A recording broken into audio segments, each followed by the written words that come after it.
Hey guys, it's be.busta here.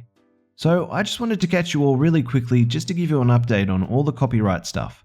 So because I'm still unsure as to what's going on with all the issues, I'll be moving my longer story video to my second channel. I will be trying to continue to create 3 videos a week here on the main channel, but because of the restrictions, the videos here on the main channel will be under 15 minutes. I may try and split some videos just to try and keep everything under 15 minutes, but it will depend on the flow of each video.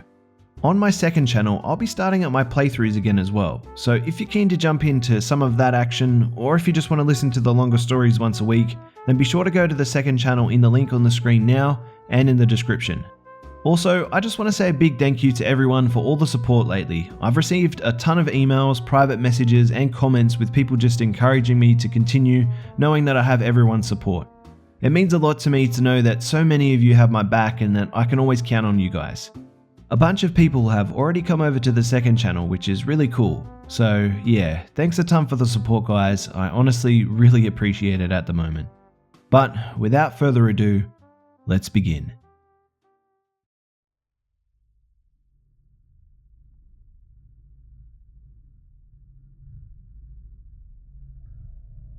About 5 months ago, a friend of mine got expelled from his program because of bad marks. He was only halfway through his lease and he didn't see a point in staying in the city since he was only here for school. He told me that if I wanted to take over his lease, he would only charge me half of the rent, which I thought was pretty sweet.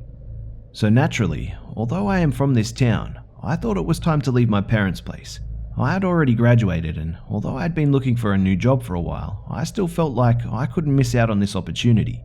So I took over his lease and moved into his place. The house itself is actually pretty nice. It's 3 floors including the basement, and it's located near the university of my town, which is not a very safe area overall, but I spent a lot of my university years here and I never felt unsafe. The room in the basement, well, it's pretty small, but cozy, and the only other room down here is a girl who is currently a student and she's pretty quiet. Actually, all the girls living here are pretty good roommates. I wasn't thrilled about living with 3 girls, but now I don't see why I would have thought that it was an issue. They're all pretty great and we had a good time. I'm the only one in the house who is not a student, and also the only one who is originally from this town. The other roommates are actually all from cities that are only about an hour or 2 away at most, so unless there's something special going on, they'll all go home on weekends. My friend who got expelled also only lives 2 hours away, so he would always go home for the weekend as well. One thing I forgot to mention, which is pretty crucial to the story, is that the house actually has 5 rooms, but right when they all moved into the place together, one of the girls had a seizure on her bed and passed away. This was pretty upsetting for everyone, and the landlord told me not to worry about finding anyone else. Their rent never went up or anything, and the room, it was left vacant. According to the landlord, he just found it insensitive to try and find someone because he didn't want to turn someone's death into a financial inconvenience for him. So after the girl's death, the parents came and took her belongings out of the room and it just remained empty since then. I actually never looked in there because it just remained locked and I don't really have much curiosity to see the room. It's on the 2nd floor and I never go up there, so I never paid any attention to it. The first week I spent there, it was pretty uneventful. I remember that I spent one night at my boyfriend's place and then the next night he slept over after we went out drinking at one of the college bars near the place. We were pretty wasted, so we passed out as soon as we got home. The next weekend, I was at home in my new room and I couldn't sleep, so I decided to read a little bit. I was really enjoying the quietness of this new house since the girls weren't home at all. I come from a Latino family, so this quiet and serene environment was pretty rare. I thought that I heard a few noises upstairs, so I figured that one of the girls had probably decided to stay the weekend at the house, or she was just getting last-minute things ready before heading home. I really didn't think much of it at the time. I wasn't very close with the roommates, so I didn't even bother asking them if any of them had stayed home. I just felt like it was none of my business. The girl in the basement was definitely gone for the weekend because she apparently sleeps with her door locked and keeps it open when she's not home. One weekend, that same month, I woke up to pee and I could hear a toilet flushing upstairs. which was kind of weird since I knew that none of the girls were home. I was going to go check it out, but in my tired state, I was too lazy and I just didn't care enough. It's funny, horror movies are supposed to make you paranoid, but the biggest lesson I got from them was that there's always a rational explanation for everything. This would prove to be my biggest mistake though, because for a couple of months, I was always brushing things off and, ironically, creating irrational explanations to rationalize what I thought were irrational thoughts. For example, I heard creaking coming from the second floor and figured one of the girls must have forgotten something and decided to come by to pick it up. The girl must have driven 2 hours down and 2 hours back to her town in the middle of the night to pick something up. One Saturday, I woke up to get some water and I noticed that the roommate in the basement was gone.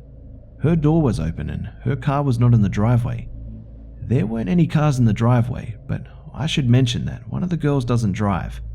A couple of hours later, I woke up because I heard steps coming down into the basement. At this point, I yelled out the girl's name who doesn't drive because she's the only one who could have been in the house. I didn't get a reply and just heard the steps going back upstairs. At this point, I started getting uneasy about being home on weekends, so I decided to just spend them at my boyfriend's house. One of the girls made a house Facebook page, which was supposed to address any issues like washing dishes or leaving messes, but it remained pretty inactive since everyone seemed to get along. I posted on there some of the creepy stuff that was happening on the weekends, and I asked them if they could start just letting me know if they'd be home for the night or not. They just thought I was joking around though. The replies were not receptive at all and consisted of laughing my ass off or "oh my gosh, you're so funny." Even my boyfriend agreed that I was being paranoid because he too believed that everything has a rational and perfect explanation. The thing is, when you say that everything has an explanation, you're only invalidating paranormal explanations or ghostly activity, which is not what I was implying at all. I have never believed in ghosts or spirits or any of that jazz, and I never claimed to when I spoke to my roommates or to my boyfriend. They kept on saying that the house was old and made noises, but I know the difference between old house noises and someone walking down the stairs and back up the stairs. Fortunately, my roommates did start posting things on the Facebook page to let me know that they'd be gone. It was always to the effect of, "Hey, I won't be home this weekend, so don't worry about the ghosts." One weekend, they all let me know that they would not be home and my boyfriend was on the midnight shift, so I had to spend the night on my own. My boyfriend called me on his break, and while I was on the phone with him, I heard noises on the main floor. I told him that I was going to check it out, and he told me to go ahead because the motherfucker still thought I was being paranoid. As I said this, I heard the footsteps going back up to the second floor. Once I got onto the main floor, there was nobody in the kitchen, and all the doors into the house, they were locked. I was extremely paranoid and did not feel safe. My boyfriend calmed me down and convinced me that everything was okay though. So I never went to the second floor, and it's probably the best that I stayed on the main floor. After that weekend, I told my roommates in all seriousness that I was convinced that someone had been in our house at some point that night. I told them what I heard, and the fucking bitches still claimed that it was the old house making noises. My boyfriend was almost permanently on midnights, so I did whatever I wanted to do and started spending weekends at my parents' place. The girls still posted on the page whether or not they were leaving the house or not, and I decided that I should do the same. So I also started posting when I was and was not sleeping at the house. One Friday night, the Facebook page, it looked something like this. Roommate 1, not sleeping at home. Roommate 2, not sleeping at home. Roommate 3, staying home because of midterm exams. Me, I'm staying at my parents' place. The next morning, I received a frantic text from one of the roommates saying that the roommate with the midterms had been attacked. Apparently, she was in her room studying and heard a noise right outside of her bedroom. When she went out to inspect it, she was greeted by a man. walking out of the dead girl's room. I later found out more details about the whole thing from the roommate who was attacked. The man looked rough with greasy hair and just a dirty face. When they made eye contact, he held his finger up to his mouth and uttered a shh while smiling. The nail on his finger was long and his beard was apparently really scraggly and uneven, like it only grew on certain parts of his face or something. She screamed out of instinct, even though she knew that there was nobody in the house. He beat her, but not completely unconscious, and then he walked out of her room. He went downstairs and just walked straight out the front door. My roommate locked herself in her room and called the police, who were there pretty much immediately. What's pretty creepy about the whole thing though is that when they inspected the dead girl's room, they kept asking for clarification. So nobody has lived in this room for how long? Nobody has been renting this room, right? Did the parents take everything after the girl passed away? The guy had a really sweet setup and had actually brought his own small mattress to put over the bed frame. He left most of his stuff because he probably didn't expect a confrontation that night. It probably sucked for him when I moved in because before me, the bastard had the whole house to himself 2 days a week. The police did ask me quite a lot of questions and were very interested in hearing my statements about hearing footsteps at night. My 3 roommates and my friend are now convinced that maybe the girl didn't die the way they said she did, and maybe he murdered her. But I think the autopsy would have been able to distinguish a murder from a seizure. But in their defense though, the whole thing is really creepy. We're really not sure how long the guy had been living here, but it's very likely that he'd been here for at least a few months. The theory is that the guy had been climbing in through the window, so it's possible that he was even there at times when all of us were there. The police are really interested in talking to the landlord because they want to know how the man found out about the vacant room. The landlord is actually a pretty decent guy, so I don't know if there's anything going on there. To be honest though, I don't feel a "I told you so" attitude from this whole thing. I think I'm just glad that the girl is okay because she seemed pretty shaken up. I just wish that people were more willing to listen to me when I told them that I thought somebody was coming into our home. I even remember saying that it might be a squatter, which everyone just laughed at. This happened very recently, so it might be a while before an update. As of now, the man has not been found, but the police remain optimistic about finding him, whatever that means. This has been a pretty terrible month for me, and I don't know if I want to be at this house anymore.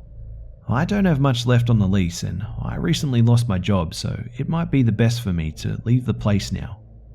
I doubt the guy will come back because all of his stuff, it's been taken out, but I still find it creepy in this house. I definitely don't spend weekends here anymore.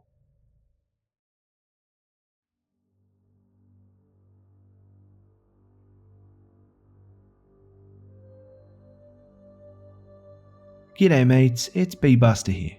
Well, I hope you enjoyed the video guys. Thanks again to the Hive member that bravely shared this story for us all here, and I hope you're doing well. For the chance to have your story feature in a video, you can send your story to my email, which is in the description below. And as always, keep them coming guys, as this channel relies upon your stories to continue. Also, please do me a favour and just state in your email what your story is about in the description, and also provide me with a short written statement of consent just so that I can be above board with everything.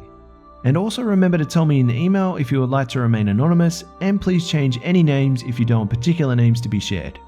As always guys, it would be awesome if you could like, share, comment and subscribe if you're new. Don't forget to follow me on Facebook, Twitter and Instagram for updates throughout the week. Also, don't forget to head over to the second channel, which will be featuring a longer story each week now. Thanks again for always tuning in guys, for all the love and support, and I'll see you mates in the next one.